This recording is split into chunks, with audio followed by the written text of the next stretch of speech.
Mesdames et messieurs, chers enfants et adolescents, bonjour et bienvenue à votre nouvelle émission Nous les adolescents. Nous les adolescents est une émission d'information et d'éducation des enfants à Kinshasa en particulier et en République démocratique du Congo en général. Face aux problèmes d'éducation diffusés dans notre société, il est important que les enfants avenir de la nation soient éduqués de façon adéquate. Nous les adolescents et donc cette émission qui parlera de cette catégorie de la population congolaise protégée par les instruments juridiques nationaux et internationaux. Le 30 décembre 2018 dernier, le peuple congolais est allé aux élections pour élire particulièrement les députés nationaux afin de constituer l'Assemblée nationale, une des chambres du Parlement congolais. Dans cette première livraison de votre émission, nous allons parler d'un parlement, celui des enfants. Sur ce, nous avons le plaisir de recevoir pour vous M. Victor Sabiti, encadreur du Parlement d'enfants. Bonjour M. Victor. Bonjour Madame la journaliste. Merci d'avoir accepté notre invitation dans le cadre de cette émission. Merci, c'est moi qui vous remercie. Qui est M. Sabiti? M. Sabiti est un encadreur des enfants, un homme qui aime beaucoup les enfants, un homme qui a tout un parcours dans les enfants parce que je suis au Parlement d'enfants depuis mon très jeune âge, à l'âge de 12 ans, à l'est de la République, principalement au site Kivu, à Bukavu. Et j'ai grandi dans ces structures et aujourd'hui, je suis content d'encadrer le Parlement d'enfants à Kinkole, à Menkao, à Kwango même, donc par-ci par-là, accompagné des autres collègues encadreurs. Ok, Monsieur Sabiti, je vois que vous êtes accompagné avec les enfants et quelques membres du Parlement, quelques encadrants du Parlement. Vous pouvez nous les présenter? Affirmatif, madame. Je suis accompagné à ma droite avec l'encadreur Boyeye. C'est vraiment l'encadreur qui fait la ligne d'accompagnement des enfants à Maluku, ici à Kinshasa. Mais à ma gauche, je suis aussi avec l'encadreur Jenny Moueni, qui est notre encadreur du comité d'enfants de Kinkole. Je suis également accompagné des enfants, parce que vous savez, le Parlement d'enfants, c'est d'abord les enfants, on les appelle des honorables. Oui, ils peuvent se présenter d'eux-mêmes. Je suis Stéphanie Monbois, la présidente du groupe parlementaire Maluku. Je suis au Parlement d'enfants depuis l'année passée. C'est ça un peu mon parcours. Merci beaucoup. Je suis Egla Faustine Kassomanatata, porte-parole du Parlement d'enfants de la commune de Lancélé depuis 2011. Oui, merci. Je suis Ferela Kalombaï Kasongo. Je suis enfant parlementaire, secrétaire par intérim de l'année 2016 à présent. Merci. Je réponds au nom de Daniel Kalumbo. Je suis secrétaire de la commission santé et Parlement d'enfants de Maluku.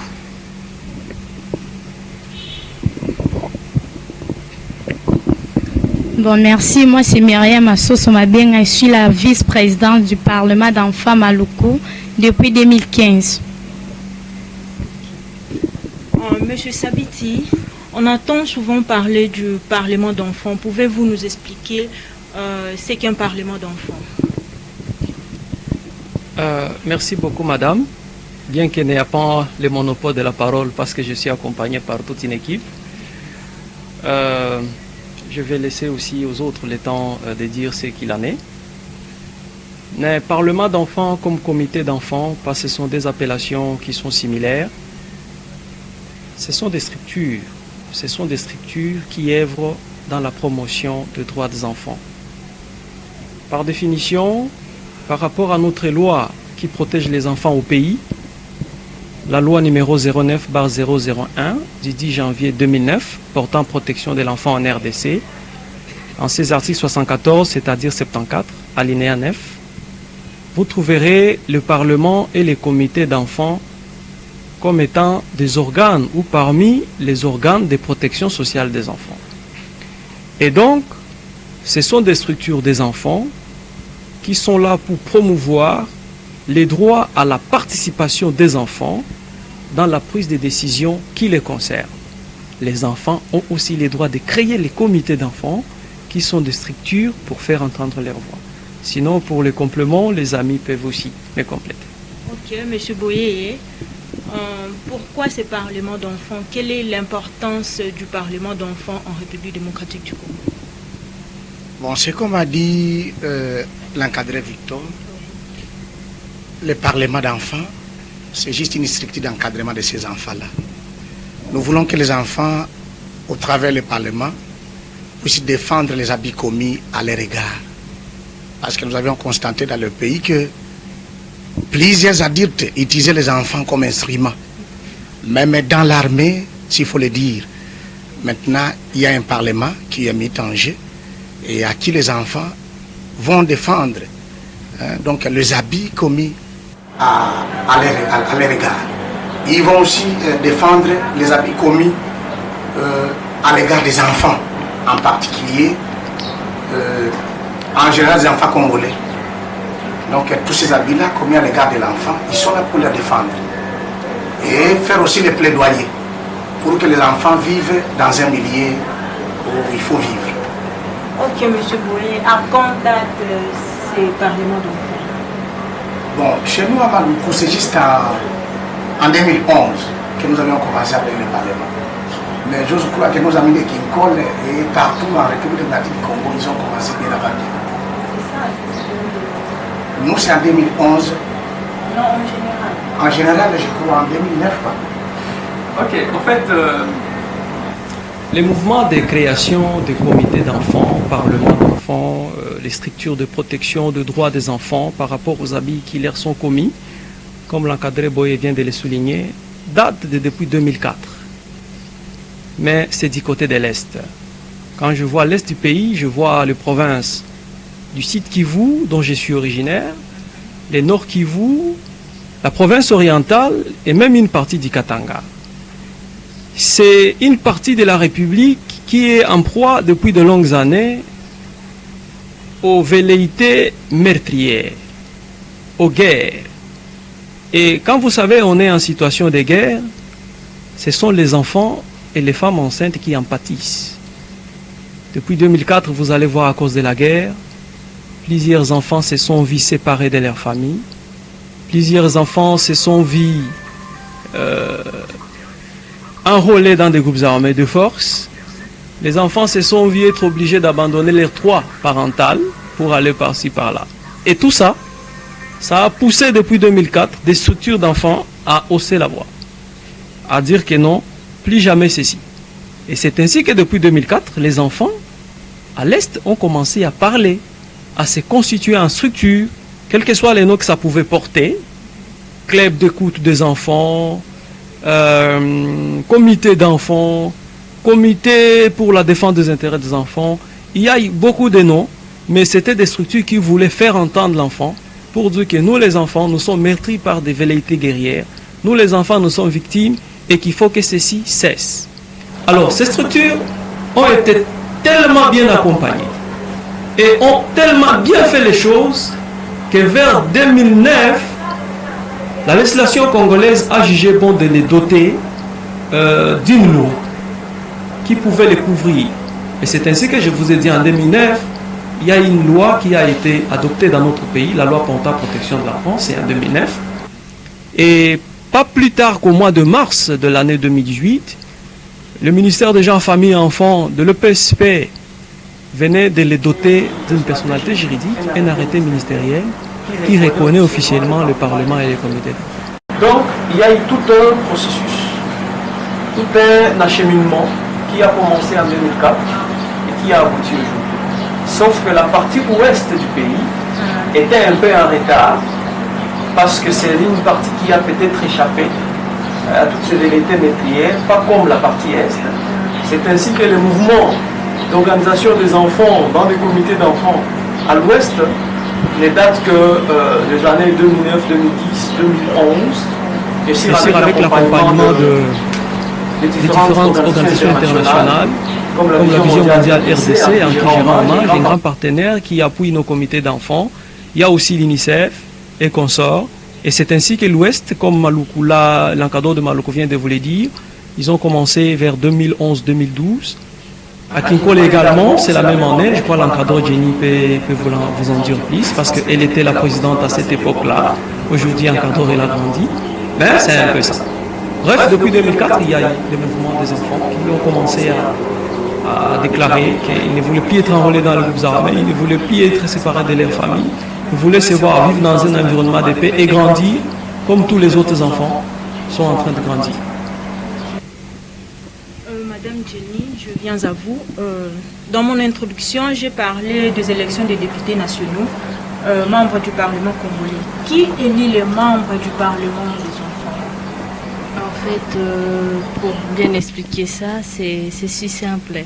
Quand on a demandé au peuple congolais d'élire des députés, c'était la plupart des cas, c'était des majeurs qui sont allés élire le député national.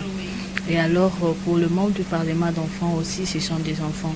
Ce sont des enfants qui viennent de différentes structures d'encadrement des enfants pour être de façon représentative. Donc, je prends le simple exemple des écoles. Dans des écoles, nous avons le bidet général, le bidet de classe.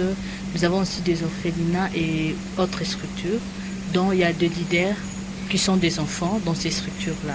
Et c'est eux qui forment aussi le membre du Parlement d'enfants. Ce ne sont pas des enfants que nous prenons juste parce qu'on a des affinités ou quoi. Non, ce sont des enfants qui sont leaders déjà dans la communauté et qui viennent aussi être leaders au niveau du Parlement d'enfants. Donc ce sont des enfants venant des écoles et d'autres structures qui viennent et qui sont élus par des enfants faisant partie de ces différentes structures. Ok, madame. Quelles sont les activités menées par le Parlement d'enfants? Nous avons une multitude d'activités. Là, vraiment, j'aimerais bien me faire compléter, mais nous avons vraiment beaucoup d'activités. Entre autres, je vais parler de quelques-unes. Nous faisons la dénonciation de habits, nous faisons la plaidoyer, nous intervenons, nous faisons la vulgarisation. Et je peux dire qu'il y a aussi des interventions que nous faisons sur terrain et autres activités. L'éducation et la protection des enfants dans plusieurs domaines. Donc, nous prenons la santé, l'environnement et autres. Donc, nous avons beaucoup d'activités que nous menons au niveau du Parlement d'enfants. Ok, mesdames et messieurs les encadreurs, madame, je vais revenir à vous. Le temps pour moi de me tourner vers les enfants. Claude et Thérèse, quelles sont les relations que vous entretenez avec vos parents? Je commence par Claude. Merci beaucoup. La relation que j'entretiens avec mes parents est plutôt, je peux dire, chez ma mère, c'est comme un ami ou une amie. Chez mon père, c'est entre un père et un fils. Par exemple, si j'ai un problème, la première personne que j'en parle, c'est à ma mère. Parce que mon père, je ne parle pas tellement vraiment avec lui, mais je parle plus avec ma mère. Moi, je dirais que quand on est adolescent, on veut se sentir écouté par ses parents. On veut que les parents vous accordent un peu du temps pour un peu de dialogue. C'est tout ce que je veux dire. Ok. Est-ce que vos parents vous apprécient-ils après avoir rendu un service? Après avoir rendu un service, c'est normal que vos parents vous apprécient. Parce que c'est genre un service que vous leur rendez. Et en faisant ce service-là, vous les rendez heureux et d'accepter aussi de le faire. Donc c'est à peu près normal qu'un enfant obéisse à leurs parents. Je passe la parole à Thérèse. Moi aussi, je dirais que les parents vont vous apprécier si vous rendez un service parce que ça va aussi les faire plaisir. Et puis, je dirais aussi, même si d'autres fois, on refuse de rendre ce service-là, mais quand même, ils nous apprécient. Oui, merci d'abord pour la parole. La question, je l'ai vraiment aimée. Est-ce que nos parents nous félicitent, c'est un peu ça? Oui, il y a certains parents qui félicitent, mais il y a un grand nombre de parents qui ne félicitent pas. C'est parmi même de problèmes où le Parlement d'enfants est en train de promouvoir, de parler, de vulgariser. Il y a des enfants qui font de bonnes choses, qui sont intelligents, qui ont des capacités de bonnes choses, de bonnes pensées, mais ils n'ont pas l'approche de ses parents. Donc, ils n'ont pas l'affection de leurs parents. Ils n'ont pas le temps d'exposer leurs pensées. Ils n'ont pas le temps de bien parler avec leurs parents. Et ce qui fait que même l'enfant fait quelque chose qui est bien, le parent ne trouve que, bon, c'est un enfant, il a fait, c'est tout, ça passe. On n'a pas le droit de lui féliciter parce qu'il est un autre faible. C'est ce que d'autres parents pensent. Mais si peut-être, en disant par rapport au pourcentage, je dirais peut-être ils sont 20. Ils sont 20 qui félicitent les enfants. Moi-même, je peux dire, je suis parmi ces enfants-là que le parent ne félicite pas. Je dirais ça. Quand tu fais quelque chose, il voit c'est normal, oui.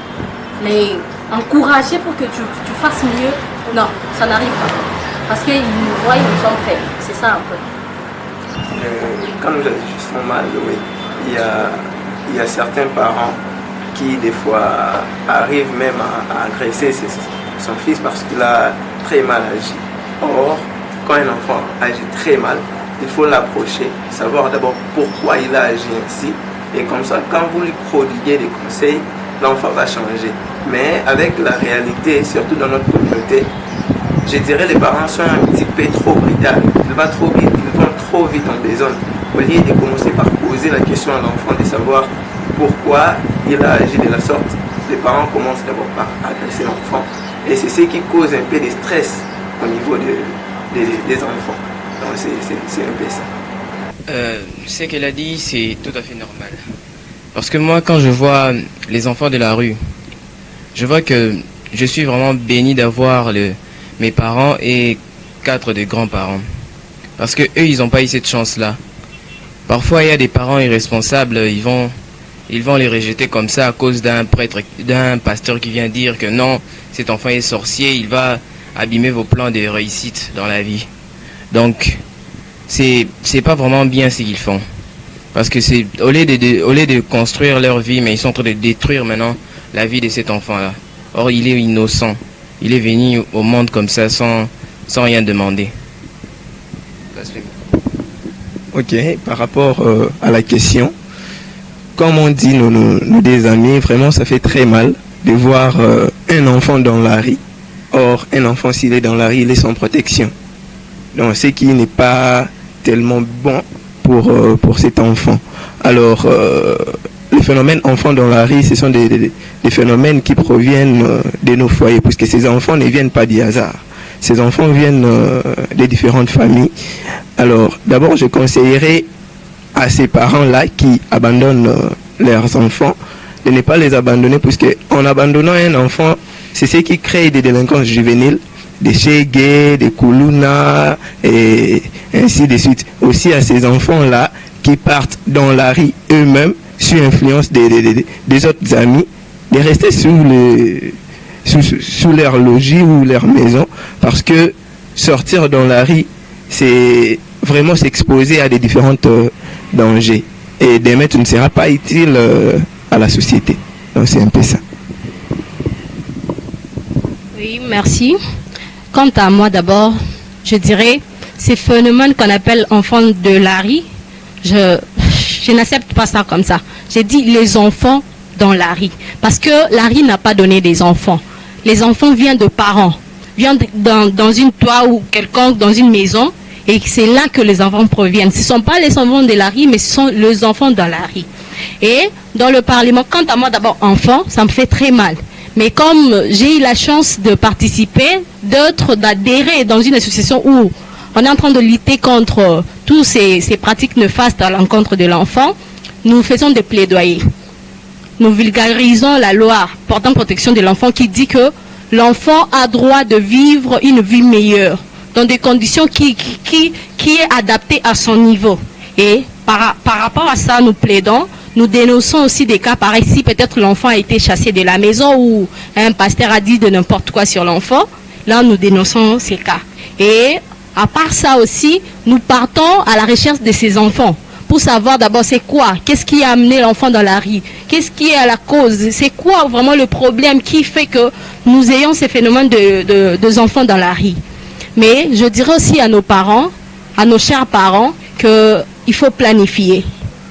Il faut planifier aussi Parce que quand vous donnez des enfants, vous n'êtes pas capable de leur nourrir, de prendre bien soin d'eux.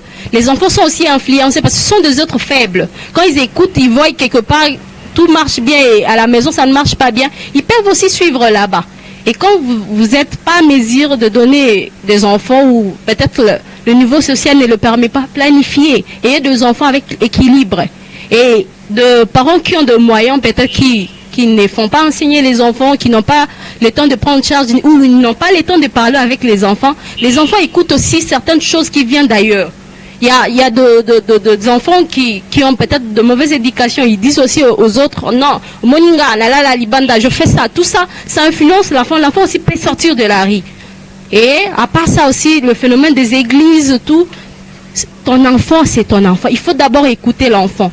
L'enfant a des intérêts d'abord primordiaux dans la famille.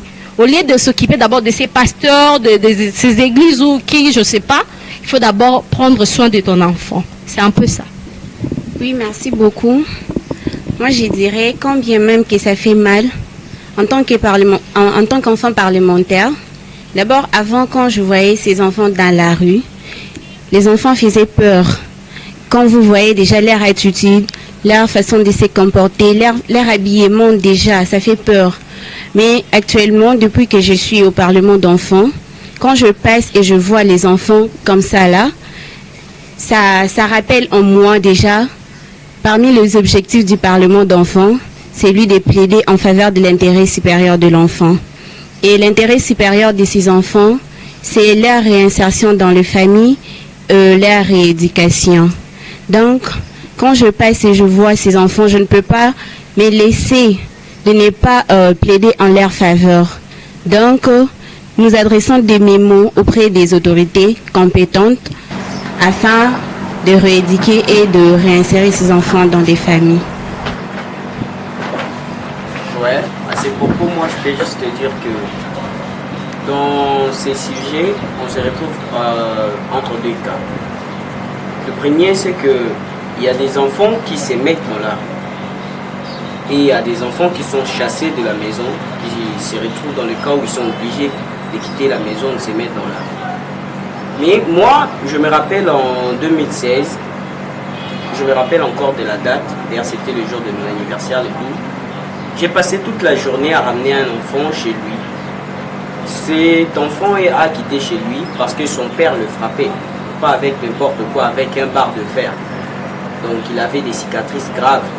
Et d'ailleurs je l'ai fait avec l'encadreur Jenny, c'est elle qui m'a aidé. Je l'ai fait. Alors, nos parents, ce que je peux dire à nos parents est que nous devons modérer notre comportement envers les enfants. Quelle que soit l'infraction que l'enfant fait, essayons de, je peux dire aux parents d'essayer de modérer leur comportement, d'essayer un peu d'ajouter un peu de douceur. Donc c'est un peu ça. Monsieur les encadreurs, mesdames et messieurs, je reviens à vous. Nous venons tous de suivre les enfants. Quelles sont vos réactions, messieurs les encadreurs, par rapport à tout ce que les enfants viennent de dire? Je commence par...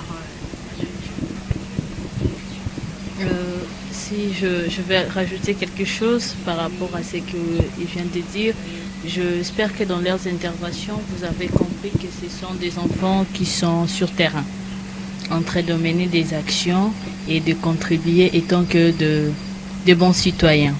Parce que c'est leur travail de quotidien qu'ils font chaque jour. Et moi, je me dis, pour faciliter ça, parce que j'ai entendu beaucoup de questions que vous avez posées concernant même, je peux dire, la relation qu'il y a entre les enfants avec le parent.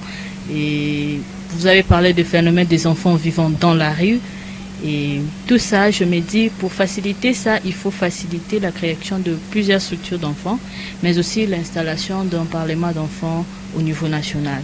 Parce que je me dis, si aujourd'hui nous avons cette installation, parce que le document est là, l'arrêté est là, mais nous attendons l'installation de ces parlements. Et si nous avons un parlement au niveau national, nous pensons que le travail que font toutes les structures des enfants seront capitalisés et seront partout maintenant dans toute l'étendue de la République. Donc je dirais que le gouvernement congolais prenne en charge cette structure-là. la structure de protection de l'enfant qui est le Parlement d'enfants. Nous voulons qu'il y ait l'installation, comme a dit mon prédécesseur, l'installation d'un Parlement d'enfants national et que ces enfants siègent au Palais du Peuple pour qu'ils puissent à leur tour parler de leur, donc des habits commis à leur égard ou de leurs problèmes qui les concernent. Et vous aviez écouté ces enfants. Les enfants ont parlé de tout ce qui l'entoure. Ils ont même fait des plaidoyers parce qu'il y a l'un de ces enfants-là dit que nous voulons aussi avoir des centres de rééducation de ces enfants. Est-ce que réellement au Congo il y en a? Mais nous, on va continuer toujours à faire les plaidoyers ensemble, en synergie avec ces enfants, pour que nous ayons ces centres-là et que nous puissions récupérer tant soit peu nos amis qui se trouvent encore dans le riz. Parce que ils ne sont pas protégés, ces enfants-là. Et nous demandons aussi aux parents, congolais en général, qui ont ces enfants dans la rue, que ces parents-là puissent récupérer ces enfants. Et qu'aux pasteurs qui leur disent, parce que ces enfants ne sont pas des sorciers, ils sont dits sorciers par les pasteurs. Et la plupart d'entre eux sont des enfants orphelins. C'est un constat que nous avions fait. Ce sont des orphelins qui sont souvent dits sorciers. Que ces pasteurs-là puissent sans doute créer des centres d'encadrement. Qu'ils puissent encadrer ces enfants spirituellement. Et tant soit peu, ils peuvent aussi les récupérer et puis retourner dans leur toit conjugal. Donc c'est ce que je pouvais dire concernant ce problème-là. Parce que c'est un grand problème. Vous voyez que pour l'instant, il y a des Nkuluna et que sais-je encore. Parce que ces enfants sont nombreux dans nos rues de Kinshasa et partout ailleurs dans le pays. Je ne sais pas ce que je peux encore dire de plus. Mais tout ce que les enfants ont dit et mes collègues accompagnateurs illustrent davantage la nécessité d'une protection spéciale pour les enfants au Congo. Mais allez vérifier dans la rue ce qu'ils ont dit, puisque ces enfants ici ont été dans la rue. Les Kuluna et Chege. Pourquoi ils sont Kuluna et Chege? C'est puisque ces enfants sont victimes de beaucoup d'atrocités de notre part. Quel est cet enfant qui fait passer 3 jours sans manger? Il n'a nulle part où dormir.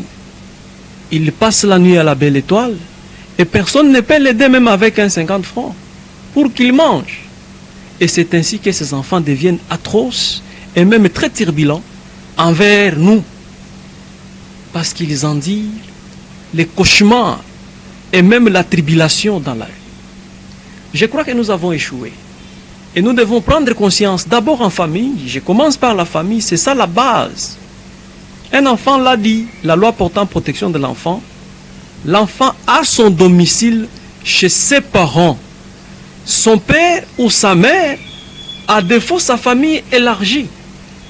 C'est là qu'on doit trouver un enfant. Le délaissement d'enfants sur les places publiques est condamnable par la loi. Mais personne n'applique cette loi. Les familles ont failli, le gouvernement a failli également à ses attributions. Parce que certains enfants se retrouvent dans la rue à cause des circonstances de la vie. La mort est une fatalité. Un enfant peut avoir 2 parents, papa et maman vivants. Un jour, la mort les attrape de je ne sais quelle façon. Bon, cet enfant se retrouve sans appui. Et c'est là maintenant que l'autorité de l'État, le gouvernement doit intervenir au travers des services sociaux pour que cet enfant, en dépit de l'événement, du macro-environnement qui vient de l'attraper, que cet enfant continue à obtenir ne fût-ce que les subsides nécessaires pour survivre et devenir utile dans la société. Mais même les services sociaux ont failli. On parle du ministère des Affaires sociales, c'est bien, mais ces ministères-là n'existent que de noms. Sur le plan faisabilité, qu'est-ce que ce ministère fait? Puisque plusieurs fois on a sollicité ce ministère et il n'y a eu que de tournir et de tournir, aucun résultat. J'espère, comme les enfants ont dit, que tout est à refonder. Nos parents d'abord doivent prendre conscience que quand je mets un enfant au monde, c'est pour l'élever, les prendre en charge en tout pour qu'il devienne quelqu'un. La présidente Baïna Kaikila l'a dit, que chaque parent prenne conscience que je dois planifier les naissances. Mettre au monde un enfant, c'est un projet. Il faut des moyens pour le financer afin qu'il devienne quelqu'un. Si vous n'en avez pas assez, n'en mettez pas au monde assez. Sinon, le fait de mettre au monde en divagation comme des animaux, ça nous amène des conséquences sur le long terme. Ces enfants que vous rejetez dans la rue, ils ne seront pas seulement des dangers pour vous qui les avez envoyés dans la rue, ils deviennent des dangers pour toute la société. Même pour ceux qui n'ont pas contribué à ce que ces enfants soient dans la rue. C'est le cas aujourd'hui. Vous n'avez qu'à voir les atrocités qu'ils sont en train de commettre. Tout le monde en est victime. C'est-à-dire ces problèmes doivent être pris et traités avec tous les sérieux possibles. Commençons par consolider nos foyers. J'attaque les foyers. Mais est-ce que vraiment notre gouvernement actuel, le système dans lequel nos parents évoluent actuellement, leur permet aussi de subvenir aux besoins de leurs enfants? Lorsque les parents n'ont pas d'emploi, lorsque les parents ne savent pas comment faire, le résultat c'est quoi? Les enfants s'en vont pour chercher ce qu'ils peuvent. Pourquoi? Parce que les parents travaillent, ne sont pas rémunérés. Ou même s'ils sont rémunérés, ils ne sont pas bien rémunérés. Tout ça, ce sont des aspects qu'il faut voir. Envoyer des enfants dans les centres de l'éducation et consorts, moi je pense que ça c'est la dernière mesure qui puisse être prise. Il faut d'abord commencer par recoller les morceaux dans la société. Si nos ancêtres n'ont pas eu de problème des enfants dans la rue, c'est parce que chacun avait une parcelle pour cultiver et récolter et nourrir ses enfants. Je pense que c'est ce qu'il faut aussi faire, que chaque parent ait un emploi qui va suffisamment les rémunérer afin qu'ils puissent prendre en charge les enfants et ce phénomène va disparaître de lui-même. L'enfant doit être éduqué à la maison et non pas dans les centres d'éducation. Ce sont des dernières mesures qui puissent être prises. Tous les efforts doivent être faits. Ces aspects de modernité que les Blancs nous ont amenés, je ne refuse pas, mais je pense qu'il faut faire une modernité en Afrique, à l'africaine. C'est la meilleure des façons. Nous ne sommes pas nés en Belgique, nous ne sommes pas nés en France, nous sommes nés au Congo, Yanzi, Mousakata, Moulouba, Moupende, Moukongo, Moussoali et consorts. Et nous devons élever nos enfants en tant que tels, dans nos traditions. Et nos traditions, c'est quoi? Le soir, papa, maman, les enfants se retrouvent sur la table pour parler, afin de prêcher, de donner éducation, d'écouter les enfants, d'échanger avec eux, de comprendre les contraintes et les défis qui les entourent et y apporter solution. Et nous aurons une bonne société. Ces enfants vont croître correctement. Mais sinon, l'État doit aussi apprendre à appliquer la loi. Il y a des parents qui délaissent les enfants sur les places publiques. Ça reste impuni. Il y a des pasteurs qui accusent les enfants de la sorcellerie. Ça reste impuni. La loi dit que toute accusation d'un enfant à la sorcellerie est interdite, sous peine d'être puni pour 3 ou 5 ans de servitude pénale principale. Mais les pasteurs s'en donnent à cœur joie en mettant tous ces enfants en danger. Et ils sont là, impunis, et l'enfant est en train d'empathie. Non, je suis chrétien. Je n'ai pas vu là où on a amené à Christ des enfants sorciers. Il a dit cet enfant est sorcier, il faut le chasser. Non. Et par rapport à la protection des enfants, par rapport aux activités comme vous l'avez dit, vous comprenez vous-même la raison d'être des comités d'enfants. C'en est trop. Il n'y a pas que l'enfant dans les situations des enfants dans la rue. Actuellement, j'observe les phénomènes mariage précoce des enfants qu'on appelle communément Yakatovanda ici à Kinshasa, au Bas-Congo, au Bandundu. C'est devenu le pain quotidien de nos foyers. Des enfants, filles, 13 ans, 14 ans, qui sont engrossés précocement, qui sont en train d'aller dans des mariages précocement. Pour quel avenir? Et ce sont ces mêmes enfants-là qui n'ont même pas atteint leur croissance, qui n'ont même pas atteint la maturité, qu'on envoie dans des foyers. Ils mettent au monde d'autres enfants qui ne sauront même pas prendre en charge ni éduquer, et ces enfants deviennent maintenant dans la rue. Voilà d'autres répercussions. J'espère et je pense que c'est le moment de commencer à décrire toutes ces situations. Il y a tellement de mots, il y a tellement d'abus qui sont commis sur les enfants, et chacun doit prendre ses responsabilités. Les parents d'abord, parce que c'est le premier acteur de protection de l'enfant. Ils doivent prendre les responsabilités pour éduquer leurs enfants, pour les élever, pour les scolariser, pour les nourrir, pour les vêtir. Ensuite, je m'en vais auprès du gouvernement. Il doit prendre les responsabilités pour que ces parents-là puissent aussi se retrouver là où ils travaillent et répondre aux besoins. Pour appliquer les mesures, puisqu'il y a aussi des parents très turbulents qui traitent de leurs enfants comme leurs ennemis. Non, nos enfants ne sont pas nos ennemis. Ils peuvent commettre des erreurs, ce n'est pas pour rien qu'ils sont encore enfants. J'ai toujours donné un exemple. Lorsqu'un enfant est encore bébé, vous allez mettre un brasero qui brille là-bas devant. Vous allez voir l'enfant, il est en train d'aller, il veut toucher là-bas. Pourquoi? C'est puisqu'il ne connaît pas les inconvénients. En touchant ici, qu'est-ce que ça va venir? Quel est ton rôle, toi, parent? Tu vas dire non, enfant, tu veux toucher, touche seulement, tu vas voir. Non, tu dois l'arrêter et lui dire, si tu touches ici, tu vas brûler. C'est la même chose avec nos enfants que nous avons aujourd'hui. Nous devons leur montrer, puisqu'il y a des dangers qui les touchent, tout simplement parce qu'ils ne savent pas les répercussions. Il faut les éduquer, il faut les parler. Mais curieusement, il y a des choses taboues. On ne veut plus parler de la sexualité aux enfants. On ne veut plus parler, non papa, si moi on me voit parler avec les enfants, c'est comme si je me diminue et qu'on sort. C'est tout ça qui est en train de tuer notre société. Il ne faut pas priver l'éducation sexuelle aux enfants puisqu'ils sont nés avec un sexe et ils vont l'utiliser un jour. Il faut leur montrer comment y faire un usage approprié, comment l'utiliser moralement correctement. Mais si vous ne le faites pas, ne vous en faites pas, il y a les réseaux sociaux qui sont là aujourd'hui, il y a la rue qui est là, il y a des bars partout, ils vont apprendre là-bas et vont chercher à pratiquer. Conséquence, ce sont les grossesses précoces qui arrivent, ce sont les yakatovan, les mariages précoces qui arrivent, et c'est la communauté qui va en chevauchant et on s'en va vers le chaos et non pas vers une modernité. Voilà un peu, madame la journaliste, ce que je peux dire. Ça me fait très mal quand je vois ces enfants, on dirait, des atrocités dans la rue, et je pense que la responsabilité est vraiment partagée.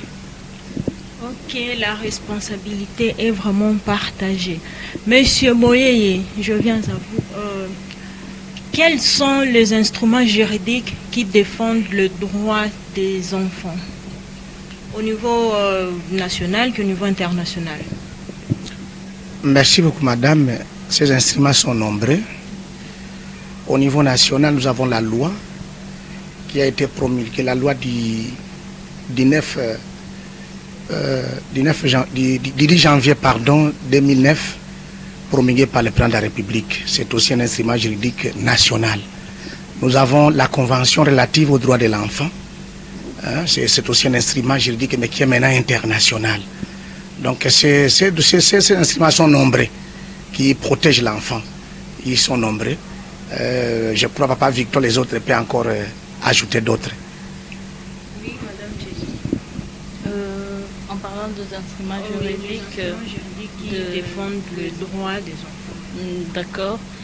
Comme l'a dit l'encadreur Jean, au niveau national, nous avons la loi portant protection des enfants. Et à part cette loi, nous avons beaucoup d'autres lois qui protègent les enfants face aux violences sexuelles et aux violences basées sur le genre. Nous avons aussi des lois au niveau national qui protègent les enfants dans ce sens. Nous avons la Charte africaine du droit et du bien-être des enfants au niveau de l'Afrique. Et au niveau international, nous avons la Convention relative des droits des enfants. Donc c'est un peu quelques instruments qui protègent les enfants ici en RDC. Mais on peut toutefois dire, parce que ce qui est plus important là, ce sont de lois spécifiques. Et en toute autre matière, nous pouvons faire recours au code pénal, à la Constitution. Il y a toujours des articles réservés aussi pour des enfants dans tous les autres cas. Ok. Le président du Parlement, quel est l'avenir du Parlement d'enfants congolais? Bien, par rapport à la question de savoir quel est l'avenir du Parlement d'enfants. Bon, l'avenir du Parlement d'enfants, d'abord, le Parlement d'enfants, c'est une structure, une institution qui continuera à œuvrer des années en années. Le Parlement d'enfants a sa mission à lui, et qui est de construire une nouvelle génération d'enfants capables de se défendre eux-mêmes et des enfants qui relèvent les défis dans la paix et en toute sérénité. Donc c'est un peu ça. Le Parlement est là, ça avance, ça continuera à avancer. C'est un peu ça. Quant à cette question, je dirais d'abord, je vais un peu parler de petites choses avant de dire ce que je dois dire par rapport à l'avenir des enfants. Est-ce que, madame la journaliste, si vous êtes dans une voiture et on mettait un enfant de la rue qui a des habits usés, qui a une façade là un peu trop sale, je pense que vous serez un peu gêné de le voir à votre côté. Parce qu'il est très sale d'abord et puis il a tendance d'être un voyou ou quoi. C'est ce que nous, le Parlement d'enfants, ne voulons pas. Et pour un avenir meilleur, c'est pourquoi nous, le Parlement d'enfants, nous pensons d'abord au bien-être des enfants. De promulguer la loi portant protection de l'enfant à tous les enfants et ainsi aux parents pour prendre conscience. Et si ces enfants ont eu conscience, s'ils connaissent leurs droits et les parents aussi de leur côté connaissent le droit des enfants, il y aura un Congo nouveau, qui aura des enfants qui sont éduqués, il y aura des enfants qui ne seront pas dans la rue, il y aura des enfants qui ne sera pas dans de situations, dans de situations difficiles. S'il y a des enfants, il y a des parents plutôt qui ont pris conscience, ils n'auront pas à jeter leurs enfants et non à écouter aussi ces pasteurs qui disent que les enfants sont sorciers. Et pour dire que l'avenir du Parlement, c'est avoir un nouveau Congo. Avoir un Congo qui est, comme on dit dans l'émergence, un Congo de la modernité, un Congo qui aura de bons dirigeants qui étaient des enfants à l'époque. Des enfants qui ont la conscience et qui savent aussi à leur tour de bien protéger les enfants. Après ça. Moi, je pense que l'avenir du Parlement d'enfants est vraiment promettant.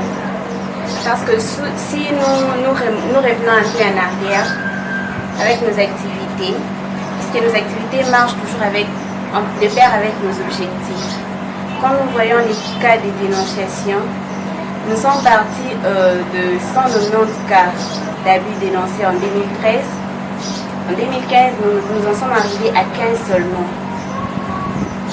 Vous voyez, donc, nous sommes là présents dans les enfants, nous sommes là au service des enfants. Nous pensons réaliser déjà que nous avons eu un arrêté interministériel qui a signé l'existence des comités et parlements d'enfants au niveau national. Nous pensons qu'avec ça, lorsque nous allons siéger au Parlement national, ça va aussi aider à améliorer ce que nous n'avons pas pu faire jusque-là. Et si nous voyons aussi notre activité, celle pour laquelle nous sommes vraiment fiers, l'enregistrement des enfants par procuration des parlementaires, nous voyons que l'enregistrement d'abord des enfants à l'état civil n'est pas vraiment dans le mental de tout parent. Et donc, nous avons, nous, Parlement d'enfants, inventé ces systèmes afin d'aider déjà les parents. Nous avons commencé avec les sensibilisations des femmes grosses à la CPS et à la CPN. Et à partir de là, nous ne nous limitons pas seulement là. Nous sommes partis jusqu'à ce qu'ils vont mettre au monde, ils vont accoucher les enfants avec nos procurations dont nous avons reçu de la commune, de la maison communale. Nous allons enregistrer ces enfants et à partir de cette procuration, nous allons remettre à l'état civil qui permet à ce que les enfants puissent avoir leur acte de naissance. J'en appelle à l'actuelle législature, à l'actuel président de la République et aux ministres qui seront nommés à s'impliquer courageusement pour qu'il y ait effectivement l'installation d'un Parlement national qui pourra traiter de toutes les questions des enfants. Parce que parler d'un enfant sans un enfant, c'est parler contre lui. Et donc il faut laisser aussi les enfants venir au Parlement pour plaider leurs causes et on peut trouver des solutions. Mes pensées sont tournées également vers tous les partenaires d'appui au gouvernement. Je pense à World Vision RDC, je pense à l'UNICEF, je pense à World Child, toutes ces structures internationales qui sont consciencieuses que l'enfant est en danger, de bien vouloir venir en appui à ces structures des enfants. Parce qu'ils sont enfants, ils se sont organisés avec les moyens de bord, partout au travers de la République, au Katanga, au Kasaï, au Kivu, en Équateur, à Kinshasa, au Bas-Congo, partout, de continuer à apporter appui à ces activités des enfants. Il faut aussi que nous puissions les aider à montrer de quoi ils sont capables. Je suis parmi les gens qui pensent que nous devons d'abord laisser l'enfant lui-même résoudre ses problèmes et lui donnons juste la chance. Ils sont capables de créativité et d'innovation. Il suffit seulement de les appuyer. Voilà un peu ce que je peux dire comme mot de conclusion. Le problème des enfants, c'est un problème capital pour notre pays. Il constitue plus de 60% de la population nationale et on ne peut pas négliger 60% d'une population seulement comme ça. Je pense que si moi j'étais président de la République aujourd'hui, toutes mes préoccupations iraient d'abord vers les enfants parce que ce sont eux la majorité. Donc ce sont les problèmes des enfants qui doivent faire la priorité des priorités d'abord. La loi de la majorité, c'est celle-là. Il faut d'abord s'attaquer à ça. La première chose, c'est d'abord le Parlement des enfants. Ce sont eux la majorité et nous verrons la minorité après. Donc c'est un message que je suis en train d'adresser au président de la République à travers les médias, que n'oubliez pas où se trouve la majorité. Même si ce n'est pas une majorité agissante, puisqu'elle n'a pas encore atteint l'âge pour pouvoir aussi élire, mais ce n'est pas une tranche d'âge à négliger. Il s'agit d'une frange de la population qui est très nombreuse et qui a de sérieux problèmes et aussi vulnérable. Et cette vulnérabilité vraiment demande à ce qu'on y accorde une attention particulière. Mesdames et messieurs, chers enfants et adolescents, nous voici à la fin de cette émission, nous les adolescents. Nous avions reçu pour vous les encadreurs et les membres du Parlement d'enfants. Avec eux, nous avons effectivement parlé du Parlement d'enfants. Messieurs les encadreurs, merci à vous, merci pour votre disponibilité. Merci à nos enfants, merci également à mon coach Ruben Mayoni et à notre caméraman Junior Kalimba. Merci et à nous revoir la prochaine fois.